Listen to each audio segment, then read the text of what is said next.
কানে এসেছে। আমরা স্পষ্ট করে জানিয়ে দিতে চাই, চক্রান্ত করে কোনো লাভ হবে না। বিগত 17 বছর যারা চক্রান্ত করেছিল, এরা এদেশে কেউ টিকতে পারে নাই।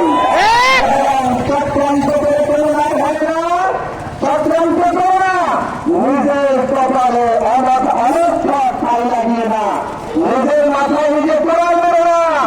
তোমাদেরকে আমরা বলতে চাই, এখনো সময় আছে। জনতার পক্ষে আসো, মুসলমানের পক্ষে আসো, তৌহিদি জনতার পক্ষে আসো। মিথ্যার ছড়াছড়ি করে ইতিপূর্বে এদেশে কেউ টিকতে পারে নাই, তোমরাও টিকতে পারবে না ইনশাআল্লাহ।